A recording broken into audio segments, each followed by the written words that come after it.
as a being? Am I living my potential as a individual, a soul? Am I living my potential in terms of my virtues that are inherent within me? Have I expanded my heart that I can really feel a sense of deep fulfillment and deep peace within, in a way? So that is like a internal lens to always keep within. And I think it ties in very deeply with a innate quality of the soul. And we don't always talk about it particularly, but one of the innate qualities of the soul is creativity. We hear because we want to be creative. We want to give expression to our qualities, to give expression to the ideas in our mind. We want to give expression to creating beauty, ultimately creating beauty, creating harmony, creating light around us. And so when we really express creativity, and again, sometimes we look at this word creativity and we limit our thinking around creativity and think of it as just being artistic, using myself in that way. But creativity in my thinking as well, in my approach to things, stretching myself, always like taking that moment to step back and stretching myself beyond what I would usually do. And I find that that's very important. To me, one of the sort of critical things that I always remind myself of, and is that, can I keep redefining myself? And what I mean by this is that many times we get locked into the way we think we need to play our roles. We all have different roles to play, and we get locked into thinking and defining ourselves by our understanding of that role. And be it the role as a mom, be it the role as a teacher, be it the role as a sister, or whatever it is that we do, but we sort of put a boundary in terms of what is expected and how I should be and the way I express it. And I found that it's very important to almost at some point to step back and say, can I redefine myself? If the things I'm doing today, let's say it's my job, and if things change that I'm not doing the same job anymore, will I be okay? Will I find other ways to do things and be creative in doing things? I remember someone once shared, and I was really moved by it. And I mean, she held quite a significant position in society. And at some point, there was a change. And she said, I wasn't afraid because I knew I could clean houses still. And what she was trying to say, in a way, that the position she held didn't define her, didn't limit her, and she wasn't afraid to redefine herself. She knew that she could be creative in other ways, and she knew she had other skills that she could rely on. So I was really touched by this because it showed not only her fearlessness, but it also showed her humility, and not afraid to do what's needed in that moment. So I think, I spoke on Monday a lot about recognizing our fears, because it's our fears that limit us. But together with those fears as well, it's sometimes how we limit ourselves because of the routines that we get stuck in. And many times we stick to what is familiar because when we step out of what is familiar, we don't know what to expect. And it's that fear of the unknown. And my experience personally has been that when I step out of what is familiar, and to actually step out of what is familiar is also in some ways letting go of the need to control. And the experience has really been that when I let go of wanting to control things so deeply and just trust, let me go, keep a clear aim internally, make the effort internally that I need to, but stop being so hung up on what I think the outcome should be. Just observe what the outcome is and flow with that outcome. And I often found that the outcome usually would be better than what I would have expected it to be. It's almost like I allow life to flow and flourish when I let go of needing to control. And so again, when we look at the obstacles, when we look at how we limit ourselves, then yes, it is fear, but looking at fear in terms of another aspect, that the need to manage and control outcomes. And we know that it's quite ludicrous to wanting to do that because our environment is in constant flux and change. And, uh, you know, uh, I find it quite amusing how people forecast this is what we're going to do. And it's in a way, it's used as a management tool so that we can direct our resources, but we can never live up to those forecasts because our environment is changing. And the more that, it teaches us that the more we become present in a way, the more we then become agile to respond to the needs, because what the needs require today may be very different from what they required yesterday. So when I am a bit more internally secure in that sense, I'm more attuned to things around me. And as a result of that, I can respond with greater agility. So yeah, a lovely aspect to pick up and to be aware of. And this is where the practice of soul consciousness is so important. Because what does soul consciousness mean? Really recognizing that the physical being is just an outer shell, almost in a way, an instrument. Even my personality is something that I have created almost in a way as a result of many influences. But even beneath that personality is that living being. And many times my personality that I identify with and I get attached to becomes a shell that doesn't always allow the true expression of the soul. So really to become soul conscious is really to even go beneath that element of what I define myself by in terms of my personality, and just becoming that inner being of light and peace, and reconnecting with my virtues, because virtues are very fluid. Virtues are not fixed.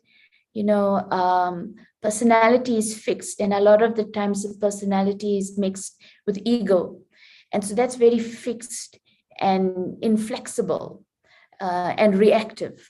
But the inner being, when I reconnect with the being that I am as the soul, it's very, fluid. It's very still at the same time, fluid and still. And it can begin to respond to things in a natural way, in a way that senses what the deeper need is. So when I become soul conscious, and really the practice is coming back to that still point again and again. And I think in 2 days ago, when I read the passage on obstacles within, how Dadi told us there that, when we become silent, it's silence that begins to create that clarity.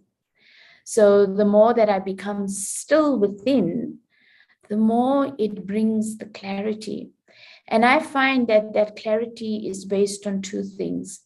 One is that the more still I become, the more I am in tune with my deeper virtues, my virtues that are gifted to me from the divine. So I become more in tune with my inner qualities in that regard, the inherent qualities within the self. And the second thing that I find that happens is the more silent and still I become, the more I am receptive to the guidance of the divine, the more I am under then the influence of the divine and not the influence of either my personality or my environment or the personalities of others around me. But it's like that pure influence on the soul, so that the soul can really have the clarity to know what is the next step to take and how to move forward. So this practice of soul consciousness is really taking this moments to really go deep within and reconnect with that essence, become still in just being, not thinking too much, and really, quietening the emotional self as well, just returning to that place of peace. And then with that internal practice of soul consciousness, I also like extending it in terms of the way I look at others, because then soul consciousness also means that I look at the other with the recognition that this soul is playing their part as they think best. And, it just helps to become the observer. Because if we're not being the observer, we end up being very judgmental of the other soul. And then we project our own fears, our own needs, our own inhibitions onto the other. But when I can just remain in my own stage of soul consciousness, then I can also just be the observer of the other. And then my response can just be a feeling of good wishes, and just allowing things to unfold as they need to. Because one of the things that our ego likes doing is trying to direct the course of things. And really, it just entangles us more and more rather than freeing us and enabling the best in us to emerge. But when we learn to also observe, I find what we do is we also give others the space to let them discover and unfold the best in them, because everyone has their own method and their own journey. And can I really just respect that of another? Or do I always feel the way it should be and project my should be's onto others? And so really just observe and have the vision of just knowing that that soul is unique, that soul has a part that they need to play, and let them find their expression as they need to. My good wishes are there, my support is there, but I give them space, because that is key. Everyone has to grow into who they are by themselves. And a lot of the times our attachments and our egos become the barrier to allowing that space. So again, really looking at it and challenging myself that I don't react with the same pattern. Let me try something different. So a good sort of element for today, I think, is to watch yourself and to ask yourself, can I respond differently today? Can I do it differently today? Can I express differently? Can I observe today rather than direct the course of things? Can I just appreciate rather than get into any form of judgment.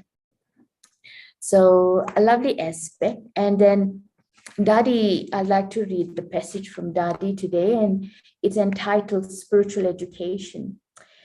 And she says, a spiritual education teaches how to keep the mind free from tension and fluctuations. And that's the key thing, that when we get hooked in the old patterns and in our old attachments, that's what triggers the tensions and causes the fluctuations.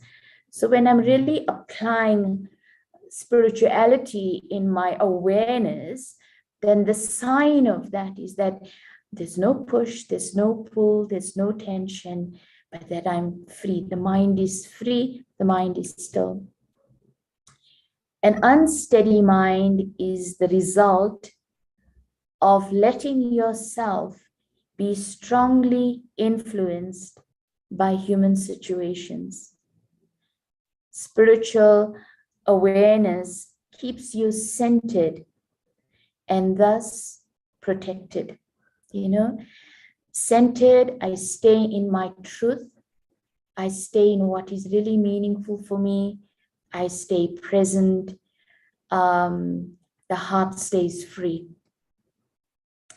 So you claim increasing happiness and help others to do the same.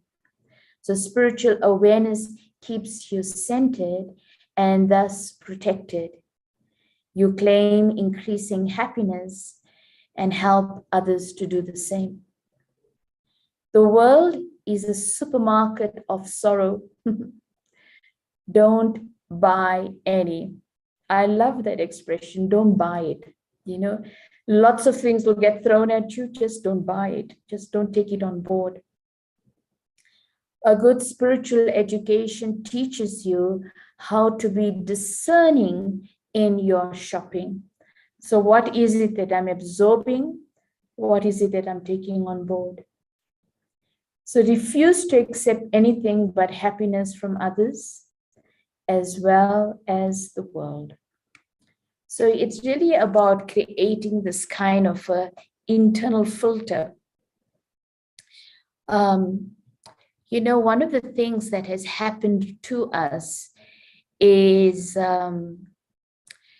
with the discovery and the inventions of things like television and YouTube and all of that, we've become very passive in what we allow ourselves to absorb. So everything that's thrown on the screen, we just begin to absorb it as a sponge. And whether we consciously realize it or not, but whatever we see and the emotion it triggers in terms of what we see, it begins to get absorbed in us in a subconscious way. So we just learn to absorb like a sponge. We take in everything. And that then begins to create the impurity internally. And by this, I mean that it becomes mixed internally within us, and it begins to shape our perspectives. It begins to shape and influence our reactions as well. So a key element of the spiritual education, as Dadi is saying, is that we need to become alert in terms of what is it that I'm absorbing, and not to just become so passive in terms of just taking on board whatever I see or whatever I hear, or what's the drama happening around me, or what are the emotions that I see around me, but really to stay in my center, to stay in my own peace in that way, to be so conscious, to be centered in that way, and then to discern what is it that I take on board and what is it that I don't. And this is where this practice with soul consciousness that teaches me to be an observer. Because when I learn to be an observer, then I don't absorb. If I'm not observing, then on the basis of my deeper habits, I end up just absorbing. And as I said, it's not always consciously we realize, but at the subconscious level, it gets absorbed. There was a very interesting study that was once done, and it was scientists who were examining brain function of two chimpanzees. So they had them into little cages, and then they were watching. And what they were watching is how different parts of the brain of the chimpanzee gets triggered when they stimulate it in different ways. And so quite by accident, they noticed something happening. The scientists gave chimpanzee A some peanuts to eat. And immediately you saw how a certain part of the brain got lit. But he noticed that the second chimpanzee who was watching the first chimpanzee get a peanut and eat it, the same part of the brain got lit up for him. And so with further studies, what they found is that the brain cannot distinguish between actually doing something or watching something being done or remembering something being done. It's the same part of the brain that gets triggered. And at the spiritual level, the neurological pathways in the brain get triggered are very much aligned with our internal habitual patterns as well. So when I see something getting done, it's like it and I absorb what I'm seeing that's getting done. I allow the same kind of feelings to get created internally. Then what's happening is that I'm reinforcing a certain habit inside of me. And so we can see that how that works negatively, because you think about it, when you're watching television or movies or whatever, how many murders do you see? You haven't performed a murder yourself, but watching violence, how that gets absorbed inside. And that's why we see that children who watch a lot of TV start expressing violent behavior at a very young age, because that's what they're seeing, even if it's just cartoons like Tom and Jerry, but it's like it becomes a habitual way of responding to things. So we can see how that happens negatively, that the brain begins to trigger and that begins to reinforce a certain emotion and a certain way of engaging with the world around it. But there's a positive way to this as well. And I had the fortune of meeting a woman from San Francisco many years ago when I was there, and she was an Olympic athlete. And she shared with me how she had been in an accident, so she could not really train for the forthcoming Olympics. So for a few months, because she couldn't run, because she was a sprinter, what she did was she would go to the track every day, and she would sit and she would imagine herself running the race, and how she would feel as she's running the race, and how she would like mentally prepare herself and also have that experience in her body of how she would engage in that training and that practice. And she said then just a month or so before the Olympics, then she could actually physically train. And she ended up with a bronze medal. So that's quite amazing, because it just showed that how the brain and the power of our thinking and our imagination and our memories, that how that can have such an impact even on our body as well, but how that begins to create that internal response. So when I'm becoming soul conscious, it's like I'm cleaning the slate of all influences, and I'm becoming very centered and still, so that then I can discern in terms of what is it that I want to create and how it is that I want to express myself creatively. So it becomes a very lovely way of realizing my potential and working out of the boxes that I've placed myself in, whether they're boxes of habit and response or boxes of emotion as well. So we can become, ultimately, when I'm really soul conscious, I equate it to true freedom, and the freedom to really be your real self. So, okay, those were some thoughts, and I enjoy this kind of theme very much. So, can go on for much longer, but just want to leave a space if anyone has any questions or anything you'd like to add. Happy to take that, and then we can end off with the meditation.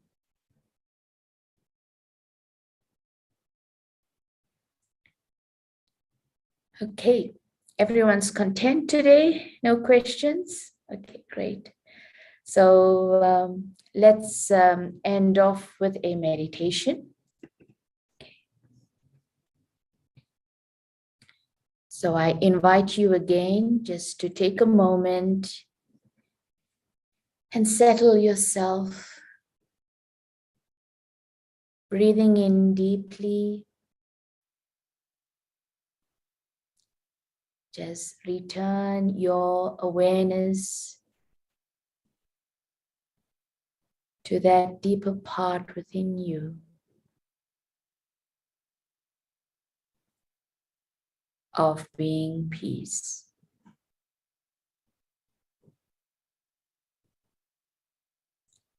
I reawaken this consciousness within,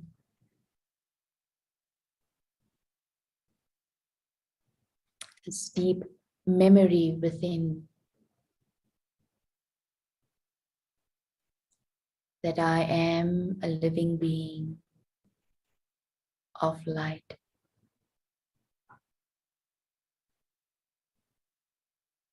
I am soul.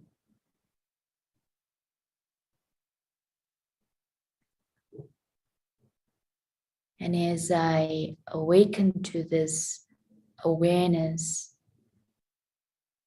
of being a soul,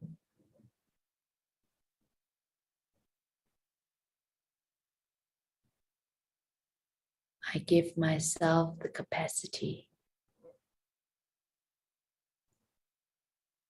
to reconnect with the deepest qualities in my being.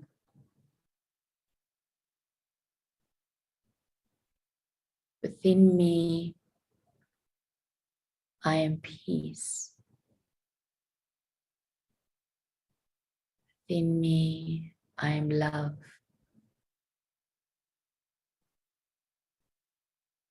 Within me, I am creative. Within me, there's strength and power.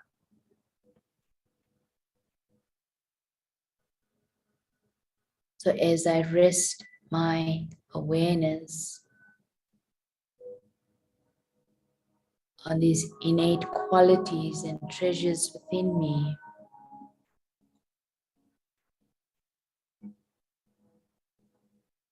it allows me to feel full, content, and still.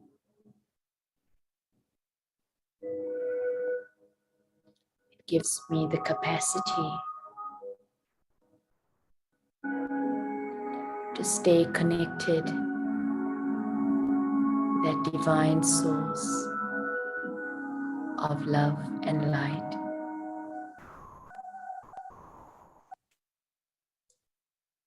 And this sense of connectedness and belonging to God makes me very secure within, so that I remain uninfluenced, so that I can remain in clarity to respond to whatever the drama brings before me. So breathe in this soul awareness. And as I breathe out that feeling of peace, of connectedness, of being very still.